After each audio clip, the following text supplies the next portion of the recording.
Álvaro, ¿quién es Álvaro? ¿Qué turno? ¿Qué delirio? ¿Qué número? ¿Qué dulce ves? ¿Qué agria ves? ¿Qué un transformándose en él, en este, en otro, en ambos?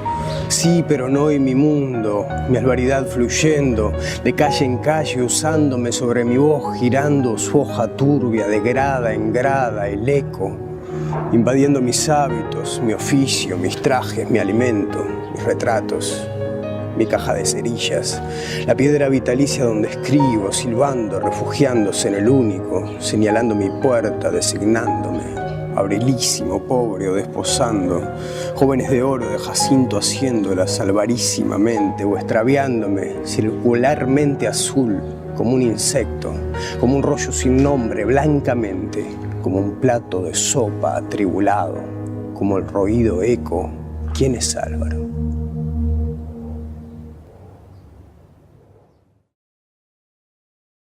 Estimo que Álvaro Figueredo es uno de los poetas paradigmáticos porque representa en sí mismo toda la evolución de la poesía uruguaya a lo largo del siglo pasado. Yo diría que se proyecta fundamentalmente a partir de su lenguaje. Con una forma personalísima de decir las cosas, esa forma de crear neologismos como la alvaridad, alvarísimamente, abrilmente, piedramente, arbolísimo, unía nunca nunca, por ejemplo, unía dos palabras que normalmente no van juntas. Eso es actualísimo, esto ya ni siquiera es del siglo XX, del siglo XXI. Él se preocupa de quebrar el ritmo por medio de las encabalgaduras que hace. Eso es impresionante. Es una renovación de la poesía. Es una poesía nueva que surge, que quizá no se haya escrito aún, no se había escrito aún en el país. Entonces Figueredo fue un innovador, una persona que trajo voces nuevas. Para mí, en realidad, Figueredo es la totalidad de la poesía uruguaya. En cuanto a desarrollo, ¿verdad? Toca todos los puntos que vemos después en el siglo XX. Nos separan unos cuantos años de Álvaro Figueredo, medio siglo ya de su libro, ¿no? Y creo que en ese sentido sí, su poesía ha venido acercándose a nosotros en este plano, ¿no? Pasando por el surrealismo, ingresando de pleno derecho como poeta especialísimo de la generación del 30, pero luego proyectándose en poemas a fórmulas poéticas que se dan mucho después de él. mucho después de él. Me refiero a poemas tales como Consagración de la Niña, como Teoría del Suicida, ¿verdad? Que se proyectan mucho más allá de su tiempo, que es como que profetizan o hacen presumir una nueva poesía que recién alcanza algo similar allá por la década de los 70 y los 80. Darle un teatro, una tribuna, un pórtico, darle un balcón de gala, darle su frac, su cátedra amarilla, quiere morir al alba o a la hora del té dictando su discurso con su chaleco blanco, darle un bastón, un arpa, una azucena, un espejo, una góndola, devolverle los yo que lo usurparon, yo en el tranvía, yo bajo los árboles, yo danzando, es decir, él y la luna, su yo, sus guantes de gamuza. El actor va a cesar, está vacío, su guardarropa y nadie le llame Juan. Nombrarle el bienaventurado, el almirante de su yo, porque es él quien rema, besa, canta, se extasía ante el atrio del templo. Quiere ocultar su yo bajo una losa. A la izquierda en el jardín lo avistan, le denuncian el yo desguarnecido y él trepa al campanario y se despeña.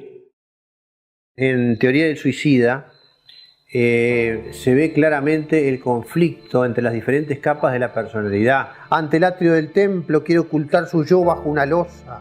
O sea, quiere su verdadera personalidad, la quiere ocultar. A la izquierda en el jardín lo avistan, le denuncian el yo desguarnecido. La sociedad le denuncia el yo desguarnecido.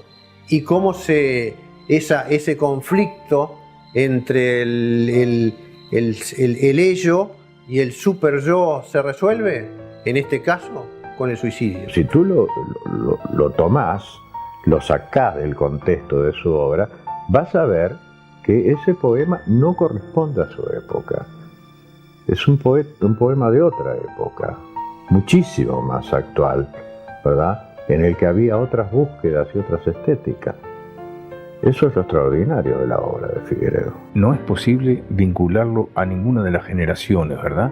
No pertenece a la generación del 30 porque es tardío, obviamente, con respecto a ella. Tampoco pertenece a la generación del 45, no tanto por razones cronológicas, digamos, porque podría ser incluida en la generación del 45 sin violentar las cronologías, pero no tiene una relación personal con los otros integrantes de la generación del 45 que permita incluirlo allí. Es de esos autores que quedan un poco sueltos de los ritmos generacionales.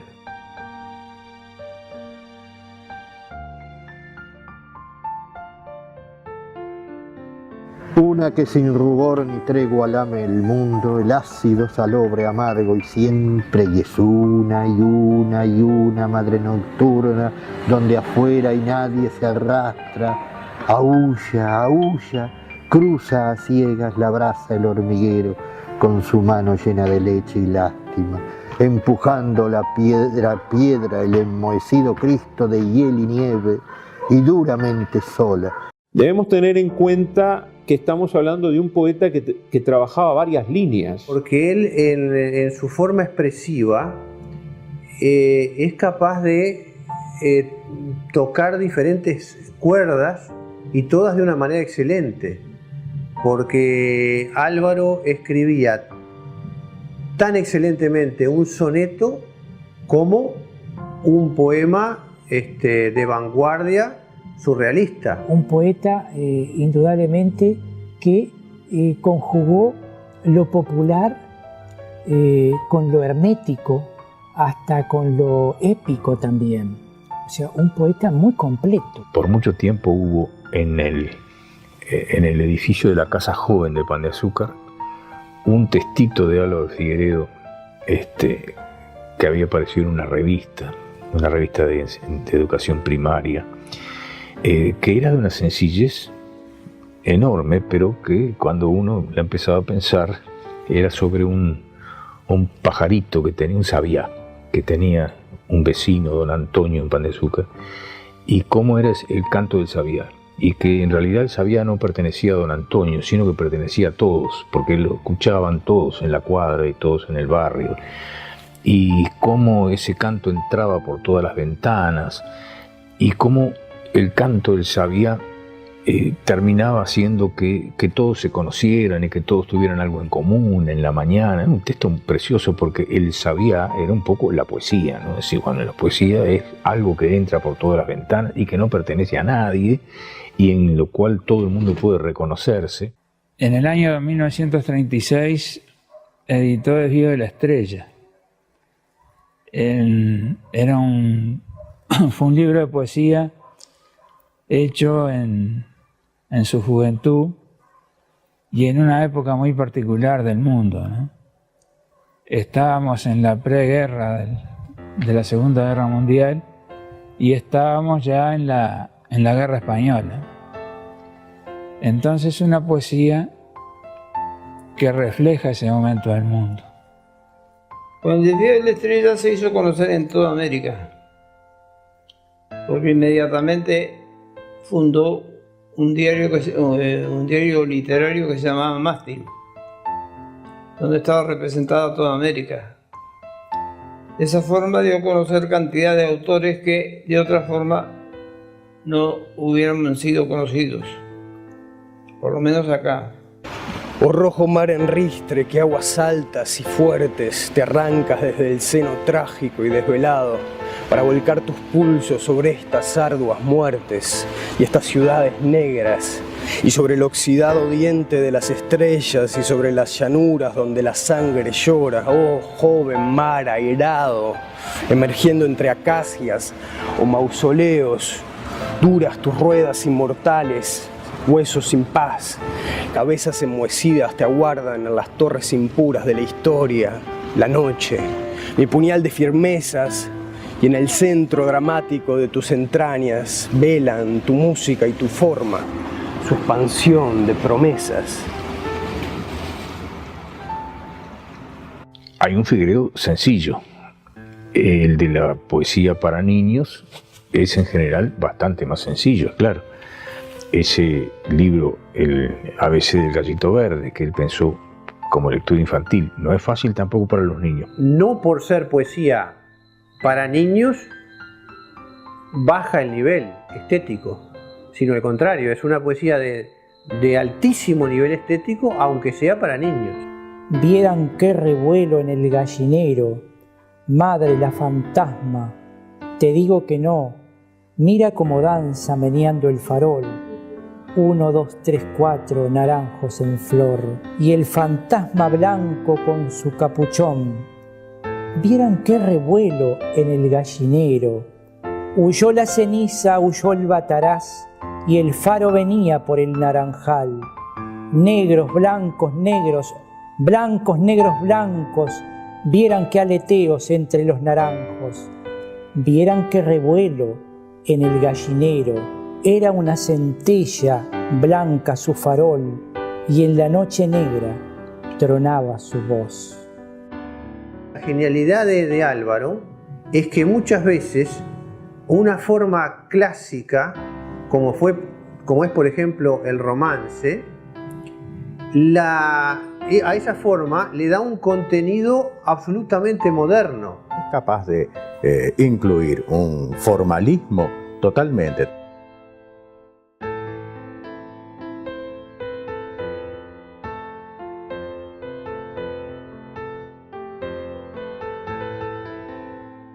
El toro estaba muerto y no quería morir al mediodía. Antorcha y nieve al término del prado se acostumbró sin prisa a su agonía. Muerto de amor, su aliento desangrado volvió a morirse en la mitad del día. Caliente aún el pecho derramado, 2 veces muerto, nunca moriría. Si toro adentro, el toro enamorado, la siesta azul muriendo se embestía. El toro estaba muerto y no quería morir allí ni nunca de costado, bestia entre piedra amarga y hierba fría, y ayer agudo incendio entre el ganado. Si tanto toro ayer resplandecía, qué poco toro, ya desamorado, miró la luz que nunca lo amaría, lamió su muerte y se quedó parado. El toro estaba muerto y no quería morirse todavía.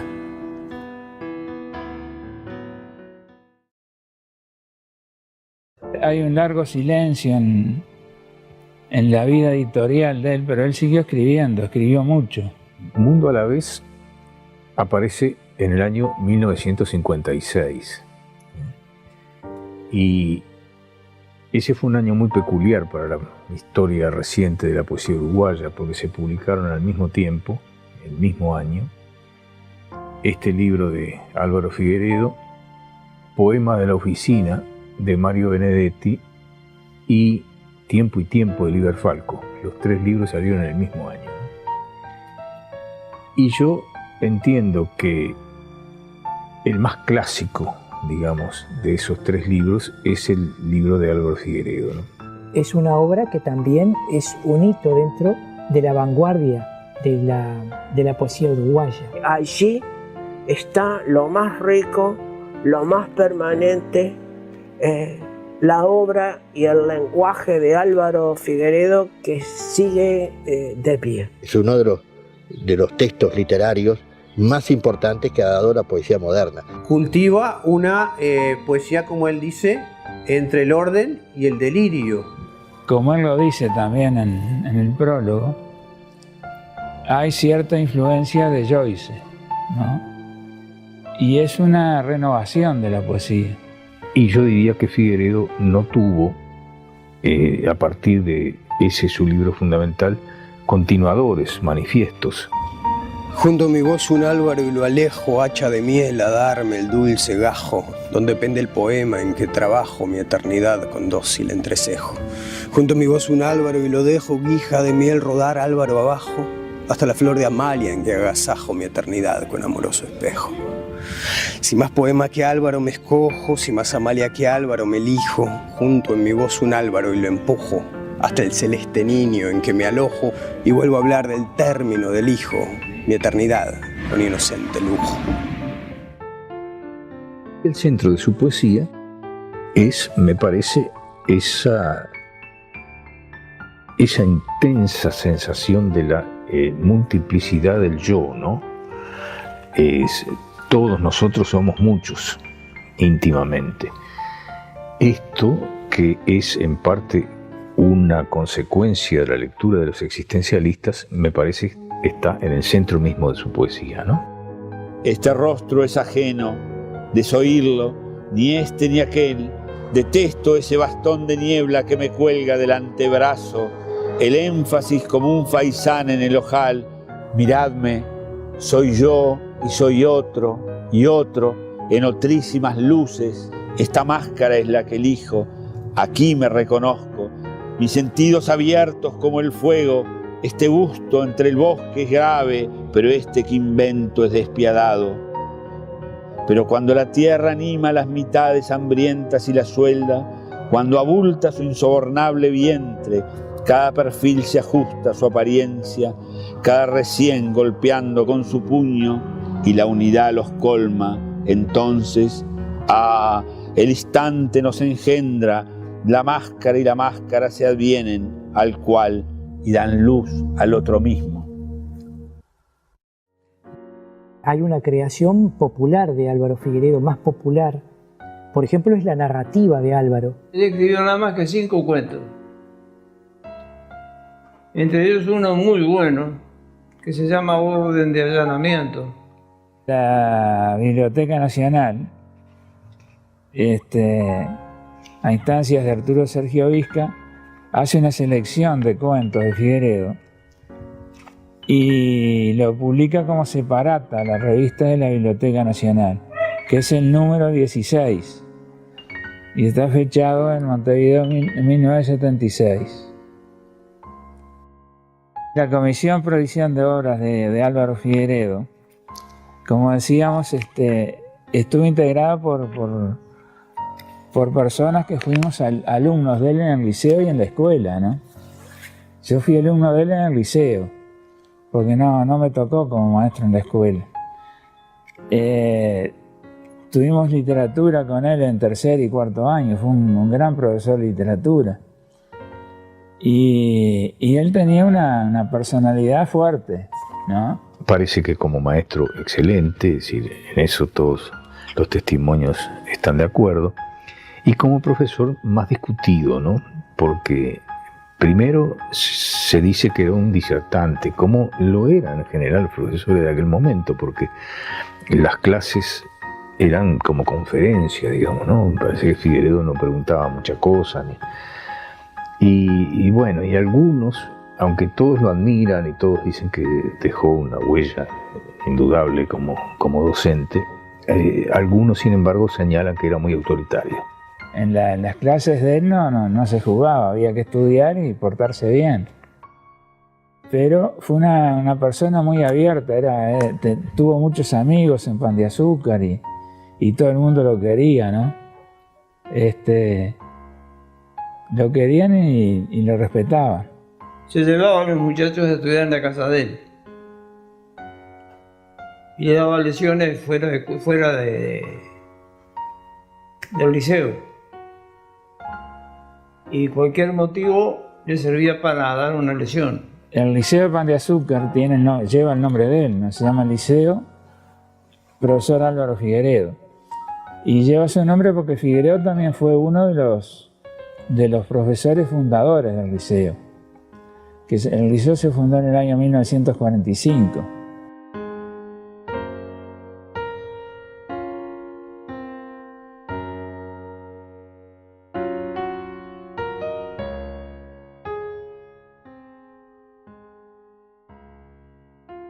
Figueredo vivió toda su vida en Pan de Azúcar, dedicó toda los 58 años de su vida lo dedicó a la ciudad que había fundado su abuelo.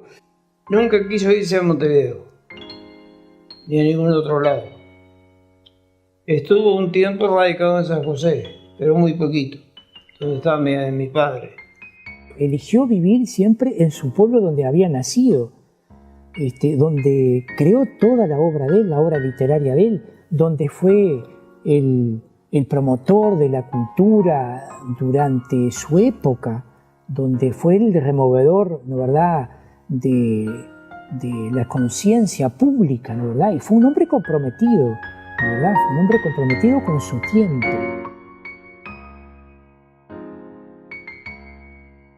Era un hombre, digamos, que había formado una familia muy linda, ¿no?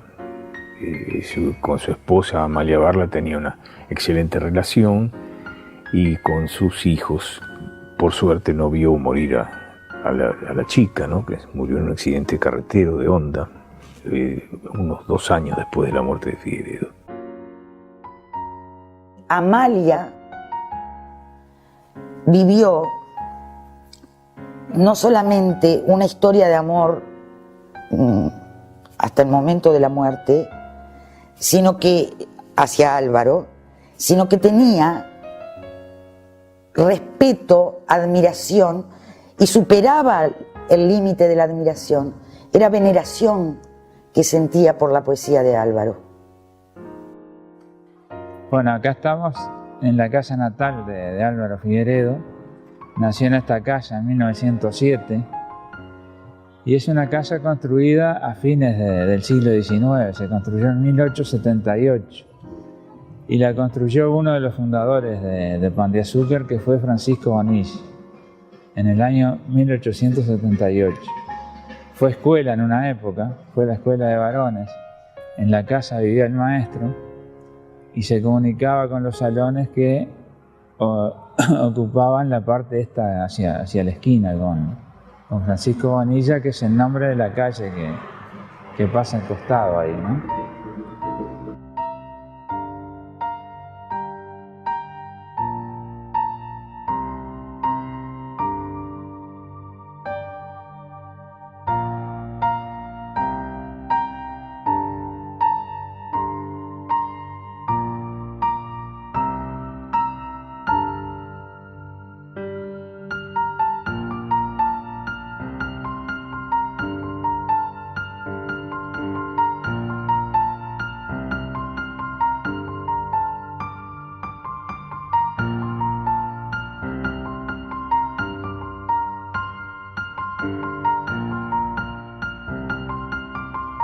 En esta sala tenemos el escritorio de Álvaro, la máquina de escribir de Álvaro y la biblioteca de Álvaro Figueredo. Creó una obra ensayística muy importante que es muy poco conocida por las generaciones actuales y sobre escritores muy importantes del Uruguay, sobre Zorrilla de San Martín, sobre Sara de Ibáñez, sobre María Eugenia Baferreira. Después hay publicaciones parciales de algunos de esos ensayos que alcanzan para despertar el interés de cualquier persona interesada en la literatura. De modo que yo creo que Figueredo es, por supuesto, antes que nada un poeta, pero también tiene algunos trabajos en prosa sobre los cuales deberíamos regresar, o a los cuales deberíamos regresar, porque dan la talla de un ensayista y de un trabajador de la cultura que, por cierto, sabía lo que decía, ¿no? Es una especie de poeta de culto. ¿Qué quiere decir que es un poeta de culto? Que es un poeta conocido por no mucha gente, ¿no? Pero que tiene la peculiaridad de que los que lo conocen consideran que es tal vez el más grande poeta que ha dado el Uruguay. Siempre fue un poeta leído por minorías, fue un poeta de minorías. No diría que está olvidado, que fue y es relegado. Hay que leer a Figueredo. Yo diría que los contenidos de Figueredo no deben transformarse en una cháchara como esta que yo estoy diciéndote a ti, sino que leerlo en profundidad. Vi también la pezuña, el ceniciento antidios de pie hendido, hollaba el aire, la memoria, su página el absorto color, hollábase terrible, y él solo, era tan dulce y más que lo pensado, y que lo creído, y que la puerta en su ahí, vi el rastro, vi el ojo de la bestia mirándome, vi el hueso con las alas plegadas, pero no vi la burla caminando. Desatinadamente vi lo puro, lo vi sin perdición, lo puro, vi lo que siempre y antes vi, pero vi. Dios hizo la pezuña, la puerta y todavía.